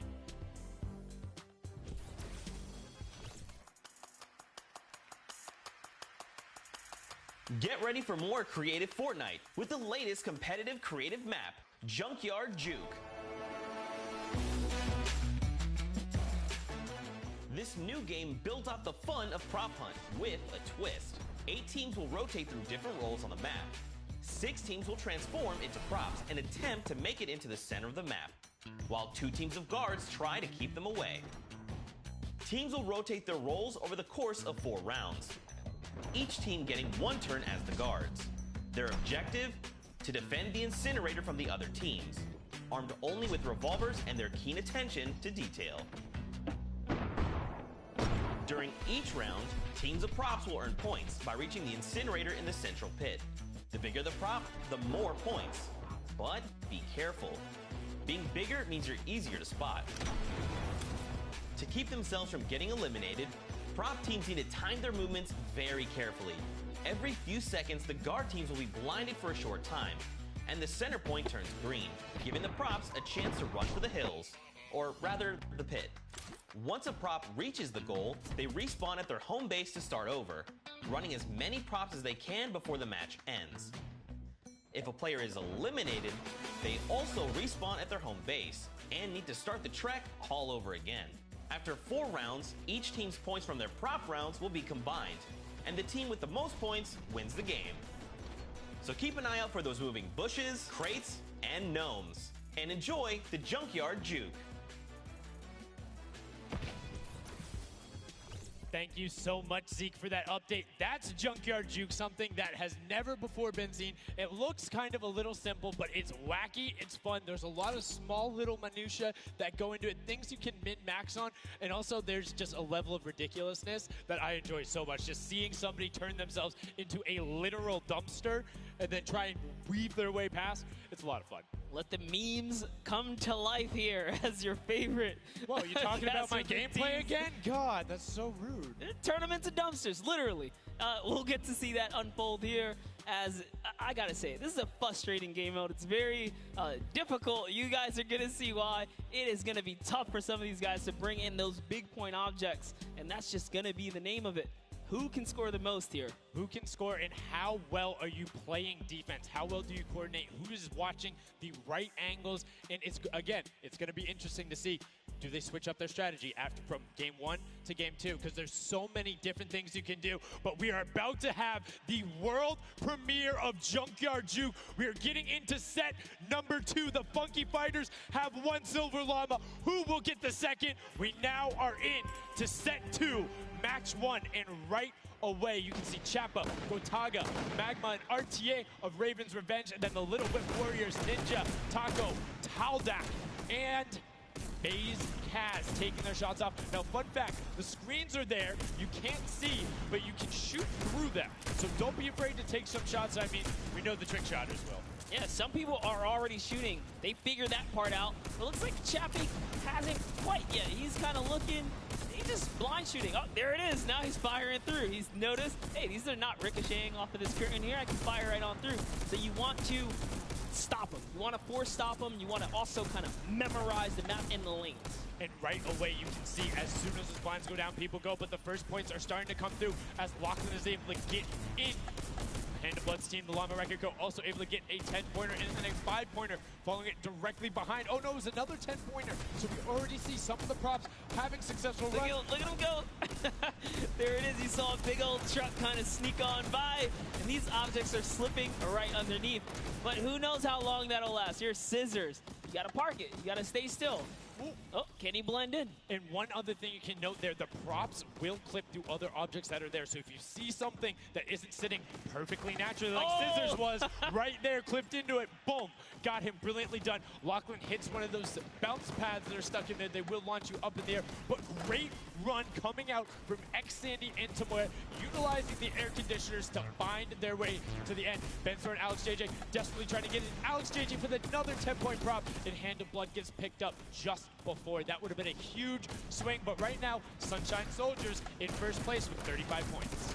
They are finding their rhythm here. Sunshine Soldiers taking the lead right now. This is a hard game mode to break free in because you got to think about it. These guards are not playing around. They are shooters, right, at heart. And at the end of the day, if something looks off, something looks odd, like this white vent right here, you're just going to get popped. So you got to be careful here. And there it is. Nice job of, kind of hitting the brakes here. And, oh, he hits one of those trapdoors. Let's talk about that, Sundown. So you can actually see it. There is the little tiny springs. They launch you upward. There's a couple that can be chained into each other. But if you are one of those bigger objects and you get sent up, you are just quite literally sometimes flying garbage. Yeah. But, it would be too easy if we didn't lay traps around, right? So, got to kind of spice it up for the people that are turned into props, too. So you can also, actually, the people who can turn into props, there's one pathway where you can chain 2 of them together. So if you can get there, you almost land directly in front of it. So as long as you time it correctly, you can use them slightly to your advantage, but most of the time they're a little bit more annoying. And boom, you can see that rusted truck going in. And now the Funky Fighters pulling out another lead, 60 points so far. And this is something important to note, guys. You have to get it into the incinerator, fully processed before the timer counts down, or else your point will not be processed. Which is a big thing on the min-maxing. What we mean by that is maximizing your efficiency. So if you were to get the most points possible, you run only 10 points the entire time, not only because they're worth more, but they take less time to sort because they're the first one that goes through. The two-point props are able to run, I don't want to say relatively easier, but much easier compared to a dumpster and a card, particularly because you have cover.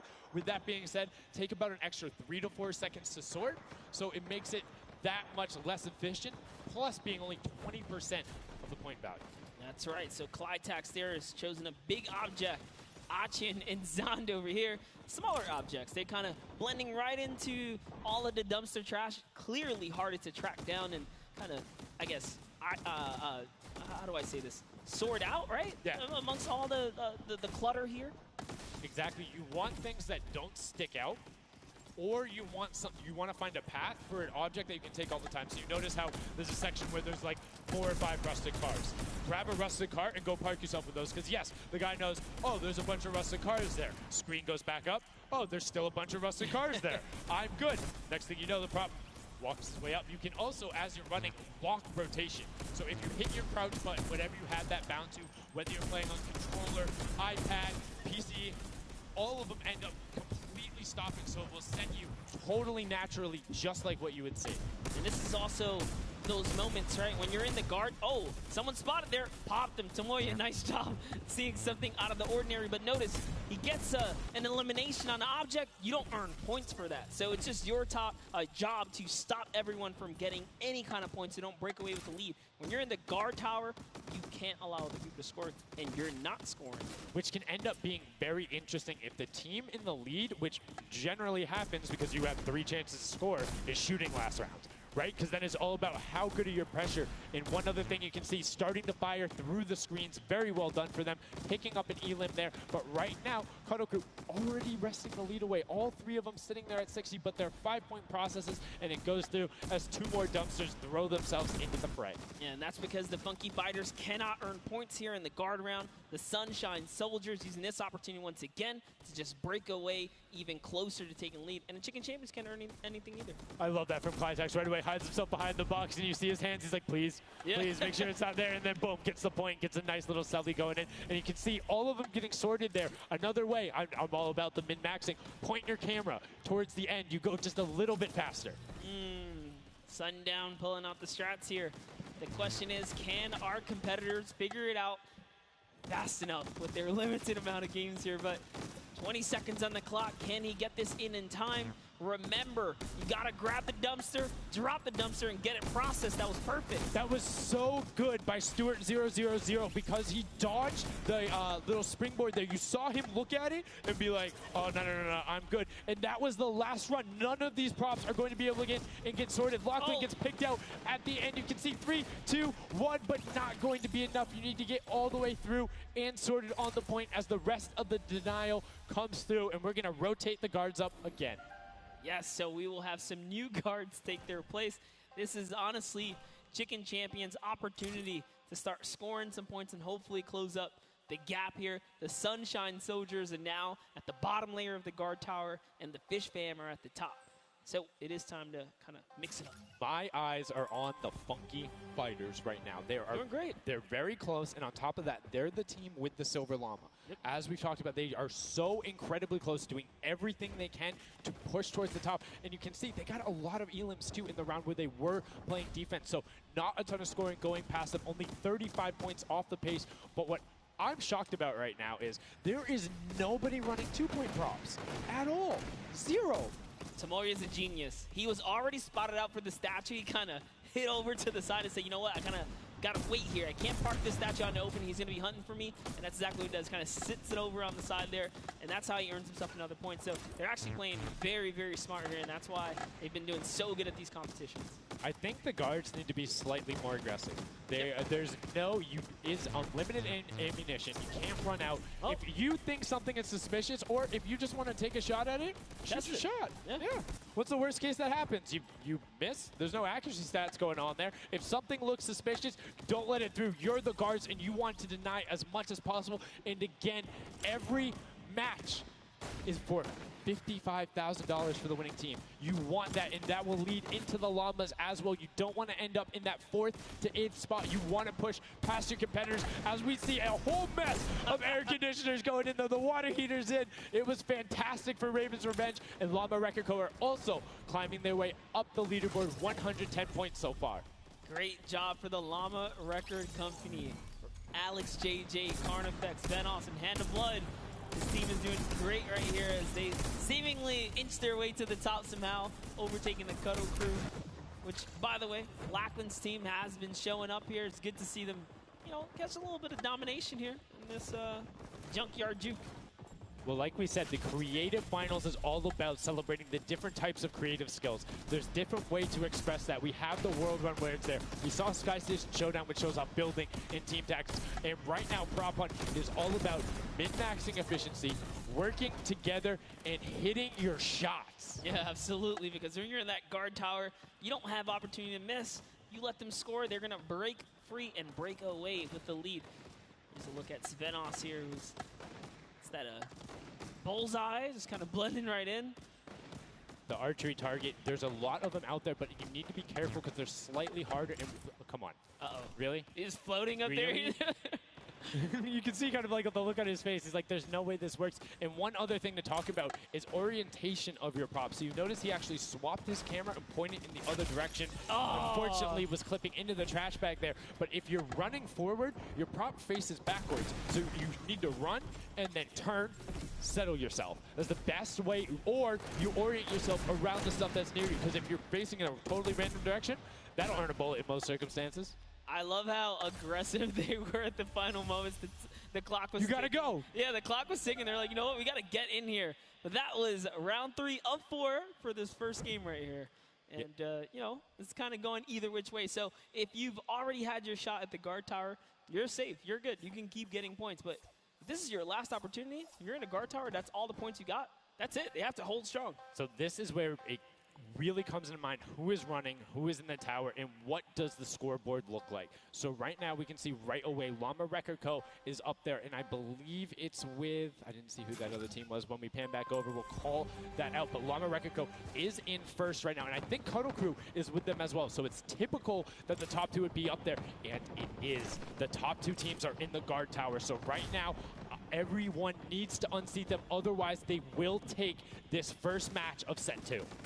I'll be honest with you, it's a pretty big lead. That's a substantial lead. Whoever is left in the game, the Sunshine Soldiers, the Funky Fighters, the Chicken Champions, you got to bring these big items through and do it successfully with the limited time left in this round right here, because if not, it's going to be hard to catch up to that 150. We're starting to see a little bit more consistency right there. And look at Svenos shooting. He's just shooting everything. He's not worried in terms of going through there. Does hit one elim, fires the shots off going through, trying to look at just anything that he thinks doesn't look normal. Anything that maybe not have been there before. It's like one of my favorite things, watching him just shoot the boxes like, what's that? Was that there? Was that there? Was that there? Was that there?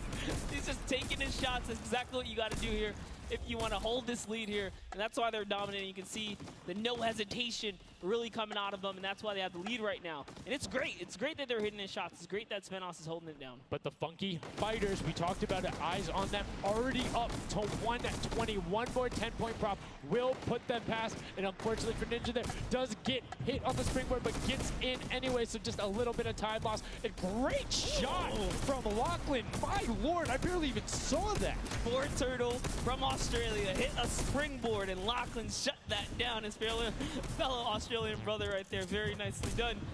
You don't want to hit those springboards, man. And now you can see 125 from the Funky Fighters. They're doing everything they can to overtake. They want this match victory. They want to keep the momentum rolling. But the Cuddle Group is doing a great job of picking up targets and running their timeout, getting some both right as they get out of spawn and before they're about to score, which the waste of time is even that much more efficient, but unfortunately not finding anything there. Yeah, Lachlan is really not timing his kind of rotations and reloads properly. Notice he's not also utilizing the shooting through the curtain factor there. He's kind of holding himself back. That's why you saw him with a couple elims right there. But you got to put that pressure down, lock down these lanes so that they don't just get like free rotations through, right? And again, we talked about it a little bit. I'm very surprised nobody is consistently running 2-point props. You can get them in close to every run if you pick the right path and you take the covered angles. It's very difficult to stop them, particularly with the smaller hitboxes. But so far, we've only seen 2 scored. Yeah, and I like that. Cuddle Crew right there, 130 points. This is their time. Cuddle Crew is still doing really good defense right here. Oh no, but you know, Cass's curse. I feel so bad. Chicken Champion comes up out of nowhere, takes that one right away. Able to get him there, and now the Funky Fighters 5 points out. Anything going in will be enough, and the time ticks over. They didn't get it in there. Oh! Did they get it in there? They might have got the 5-point right at the end, but no, wasn't enough. Llama Record Co. on the defense says, lock it up. We good. Brilliantly done from them. And that's what I'm talking about. When you're sitting there on defense, you know exactly how long you need to keep them out. Exactly what you need to do in order to take the victory. And no surprise there, the guys who are all about that Apocalypse game mode during the creative trials, able to take home the very first match ever on Junkyard Juke. That was well played. Valiant effort for everyone that participated in that run right there. And it was a close one. 150 points to the contender having 145. Just 1 point. One small radiator. And this is what I'm talking about, where if you had one person who is running just 2-point props there and got their successful runs at the end, they would have it. That's 3 successful runs. That takes about a minute, and you could have collected it.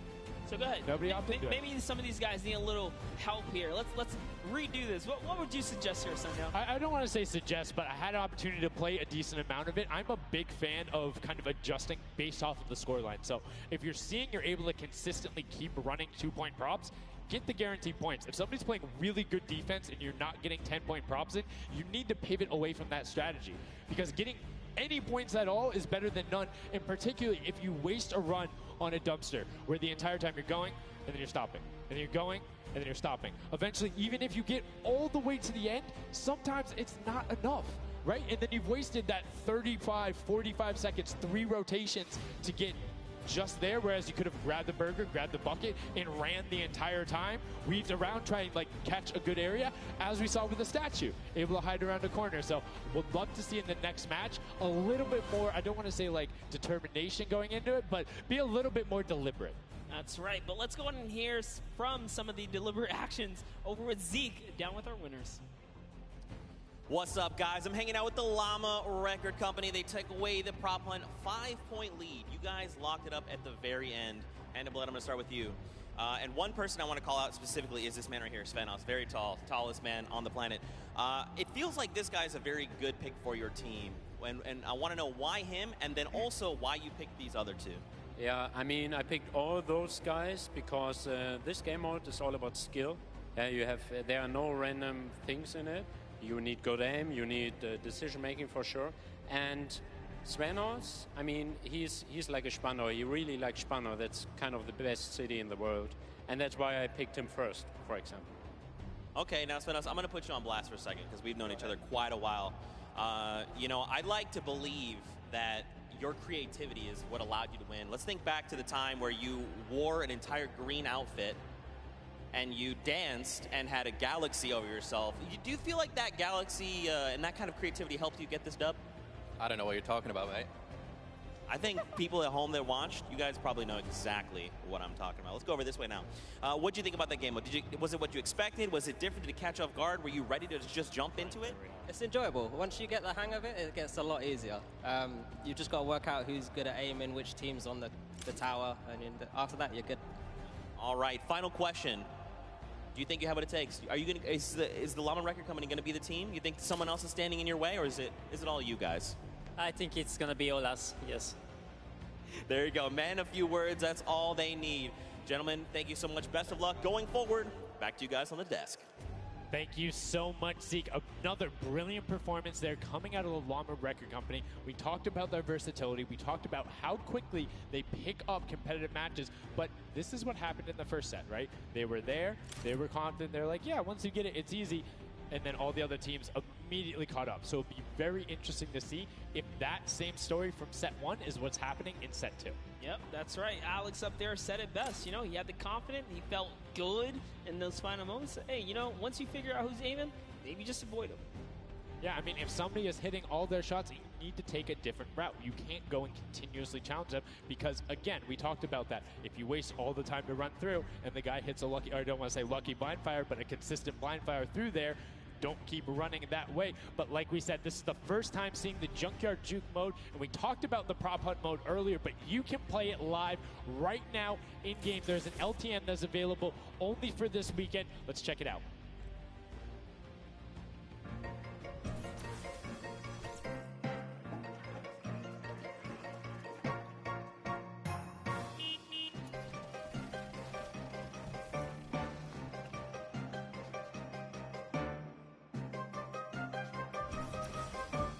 Like we said, you can check that out live in client. It's an LTM that is available only for this weekend. And Monster, have you had a chance to play Prop Hunt? Well, all week long now, I finally really got to experience the Prop Hunt. And before this, I kind of heard you guys talk about it. I was like, is that something I want to try out? But no, it honestly was very fun.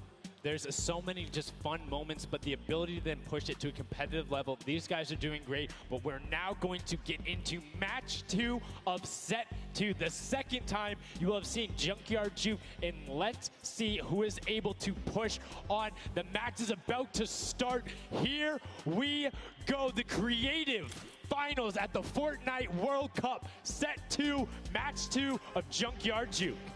That's right. So in the tower, we have Ninja's team, the Little, Whip, Warriors, Taco, Gaz, Taldoc. We're jumping straight into their POV. So notice Ninja firing right through those blinds. He saw something moving back there. He's trying to pinpoint. What was it? He does, of course, track him down with Sport Turtle. Ooh, just a little pixel. You know, you stand out, you're going to get popped here. He needs to make sure he's still watching his left-hand side, though, because there is a whole run on that corner right now where people would be able to come out, and now all of a sudden you see Alex JJ, Tyler, Ryan Fanta, MSYB all heading that direction. Nobody is checking that corner. He's checking it every now and then, but he's primarily aiming on the right, and right as I say that now looks back on over as the rush comes through, but MSYB and Rubius are able to done from them getting the first points on the board as the Funky Fighters again are able to pull out to a decent lead. What do you think? Would you rather be up in the guard tower first and kind of get that out the way, or would you prefer to kind of jump in as a prop and get your points first? So for me, it depends if I can get a lead. If I have a lead, obviously I want to be a guard tower at the end because I'm very confident in my ability to just spam shots in the right direction because I know like I can find the sight line and all that.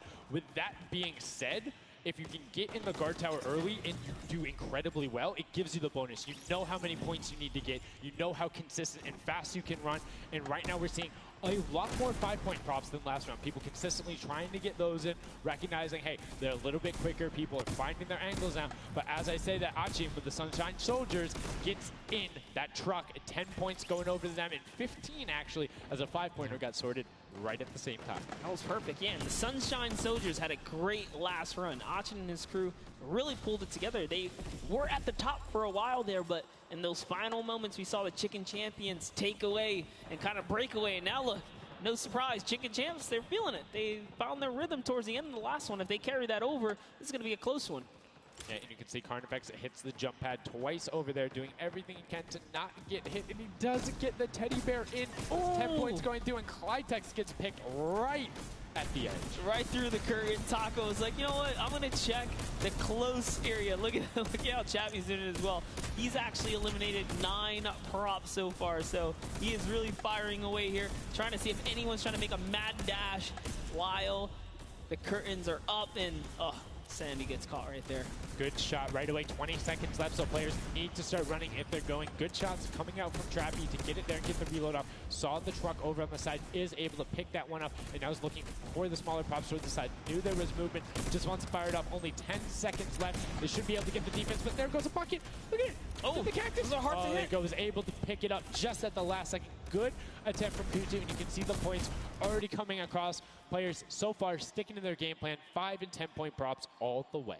That is the way to go. Inch your way up and over to that victory there. But that was just the first round of 4 here. Round 2 is going to begin. What's going to happen now is, again, the guard tower is going to mix up. We're going to see new players in the guard tower, and then the other players that were previously in the guard tower back on the prop hunt floor. Yes, you get 1 round in the guard tower, 3 rounds of running as the props, and you can see right away now you have the Funky Fighters up top, and the shots go out as soon as the blinds go down, not letting anything happen as the props march their way out of spawn.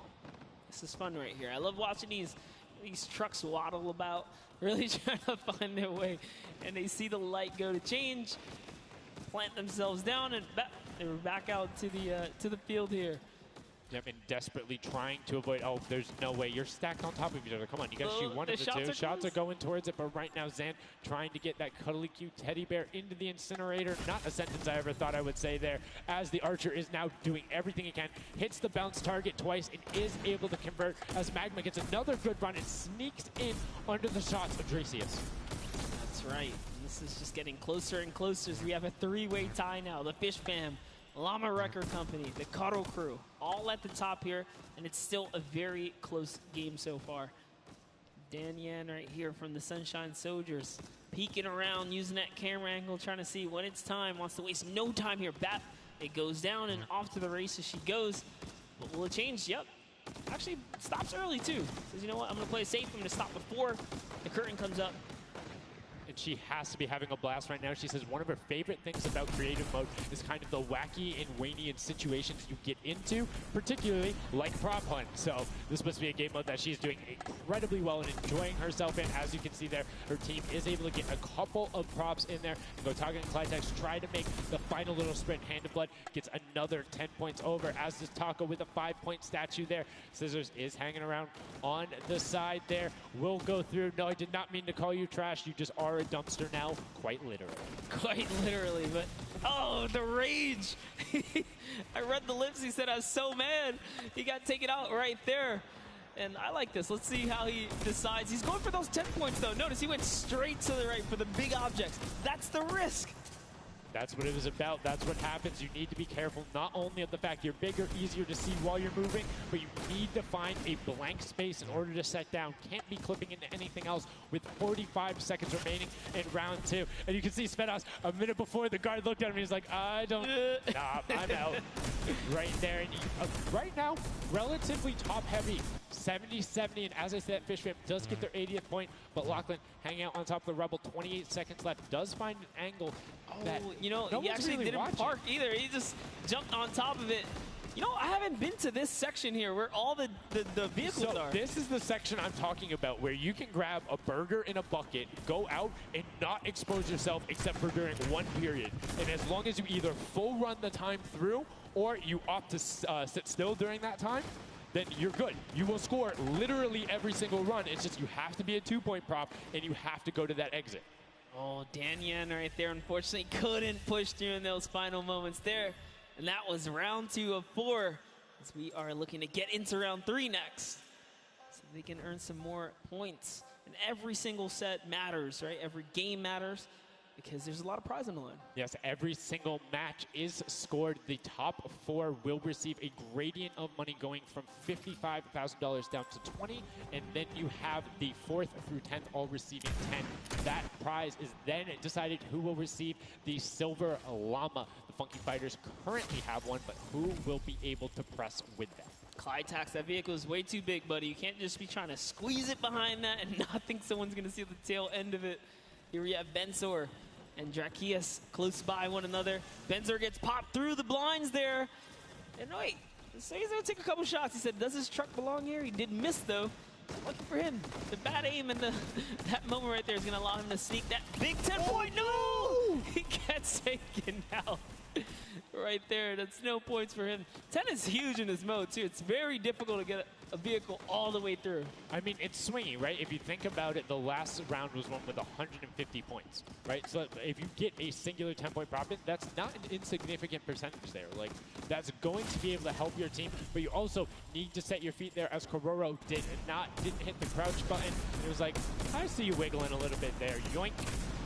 There's Ninja, Ryan, Fronta, Chappie, and many others still in the running here. Just kind of peeking around. You see Tyler shooting straight through the curtain. It almost looks like he's beelining his shots down the aisle there, trying to see if he can get anyone trying to exit out. Zan sees one pop up in the air, and I think he might have clipped that person out. Nobody is watching that side. Oh, Fish Fam needs to communicate better right now. Nobody was covering that other side. We saw 2 teams able to get a decent run out. But right now, Llama Record Company still holding the lead, sitting at 100 points. But don't forget, Fish Fam are up on top right now. Are the guards, which means they're not scoring points. He's so fast. Ryan Fronta is so fast here with this prop. Even moving it, he doesn't care. He's going all the way for it. But he's got to watch for traps. See the fear? He's like, you know what? I'm not even going to risk it. I'm going to wait here, get the secure point. So one important thing to notice, too, is Ryan is taking paths consistently that take him to the corner of the guard tower, because the corner provides you with a little bit of natural cover, and it breaks that sight line up. If you're only staring out in one direction, it's super easy to be like, no, that car was not there. I know it wasn't. If you're flipping back and forth across that corner piece, it just breaks up your field of view a little bit more, and it's that much harder to try and figure out what's actually going to hit. That's right, and oh boy, is MSYB going to be able to sneak this huge chuck in? Oh, he actually hit something there. He's going to sneak it right underneath. Lucky for him, the shot did not come back in time. But just that big archery target was almost enough to kind of block him right there. Venos gets another large object in as well. That's another 10-pointer for the Llama Record. It was fully processed here, so now he's at 130. Can the Cuddle Crew hold the lead here, though? Can they secure it? All the Llama Record Company needs to not score right now, and they'll continue to kind of stay in the lead. And you can see Scissors is hitting a ton of shots. They're trying to get the retribution as the guard, and now we're heading into our final round of match number 2. So we'll see who the guards are, see what the stakes are, and who will be able to take that #1 spot. Again, first place, $55,000, and that much closer to Silver Llama #2. And again, we have the Cuddle Crew and Llama Record Co. up on defense. Let's check out that scoreboard. And Cuddle Crew, Llama Record Co., first and second. Who will be able to overtake them? And they are so close to 5 points separating. It's a battle for first and second now. Yes, Lackland and the rest of his team are trying their hardest. They have to stop people from scoring. The Chicken Champions get up. They can just easily snag this away. But for now, they know the Llama Record Company cannot. They can't take them over. Ooh, I thought he was going to shoot that car. He knew it wasn't that. Nice. Finds the box right around the corner and then gets another one right after. Blind fire through the shade as Rubius is looking to post up there. Spanish YouTuber trying to find a way in, trying to lead his team, and they've overtaken the Llama Record Co. with plenty of time and are tied with the Cuddle team. Any singular point now will put the Chicken Champions as our match 2 winner. They need one prop. That's right, they're so close here. Magma trying to hop on over. Who's it going to be for the Chicken Champions? Who's going to be? Do you think they get a 2-point prop? They have the scoreboard in front of them. They know they need only that. Do you think they run one in, or do you think they stay with what they're doing right now? Honestly, I think they're just going to stay with what they're doing. It's working. Why break the formula here? They have over a minute to do so. And just like that, they are going to sneak that will be it. Yes, brilliantly done. They're overtaking them. And now the question is, can the Little Whip Warriors get enough in to catch them? It's a 25-point spread, but you can get that. You have 4 runners. You can get that in a single run if you're well coordinated enough. Will they be able to catch up, or can the Chicken Champions edge it out and be our match 2 victors? That's right, because the Cuddle Crew is now bumped out. The Chicken Champions are holding it. Little Whip Warriors have scored, though. 1 minute left here. Uh-oh. Raven's Revenge coming up as well, as is the Fish Fam. This is actually getting closer than we would have thought. They're close to pushing out the Cuddle Crew and the Llamas. Yep, and Little Whip Ninja also getting the 5 points there. Will be able to overtake. Don't forget, you don't want to end up 4th to 8th. It's all about at least breaking into top 4 to get a little bit of the differentiation there in the prizing. But the Chicken Champions are pulling ahead. They're keeping that 25-point difference so far between the Little Whip Warriors. Little Whip needs to find a coordinated run with 10-point props in these last 30 seconds, or they're not going to get it. Meanwhile, Bensor running that statue in, trying to lock up everything he can for the lead, and he's being extremely patient with it. Taking a corner run, finding everything he needs to do. Little Whip does get a 5 and a 10, and they're still now only 20 points behind, but Bensor is going to be able to lock that one up from there. 5 points, 25, 15 seconds left. The Chicken Champions are sitting pretty. Yes, that's right. If the Little Whip Warriors don't score big right now with all big props, it's going to be all over in 3 seconds.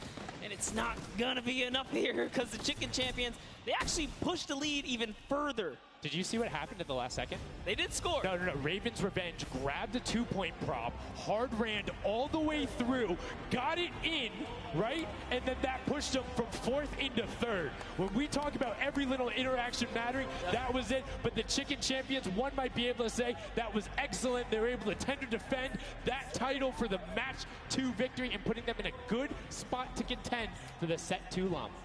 You can see the excitement there on their faces as they just realize, hey man, we got this. We're in the running here. The Junkyard Juke could be ours. And you can see they're still talking gameplay right now. Like, they want to know, what can we do more? That play you did right there was awesome, but they want the next one because there's 3 matches for each one of the sets, and a win there would put them in a fantastic spot to get the 2nd Silver Llama. You need that in order to be in contention, and if they're able to split it up away and deny it from the Funky Fighters, the field's wide open. Yes, it's not over yet. That's just another team who takes a victory here, making it that much closer of a running so far. And we saw the Ravens Revenge kind of sneak up too. You need as many points as possible. The bigger the placement, the better the prize as well for the round. So you can't just give up either. You got to push it all the way to the final moment. And hey, hats off to whoever's call that was on Ravens Revenge. That was a brilliant decision, showing exactly why you're able to qualify for the Fortnite World Cup Creative Finals, why you're playing on that stage. Those are the big plays, but again, brilliantly done from the Chicken Champions. Consistent runs, stuck to their statues, stuck to their routes, and took the corners. And now we're actually going to have a chance to talk to our Chicken Champions, the Match 2 champions. Zeke has them up there on the top floor. Zeke, what do you got for us?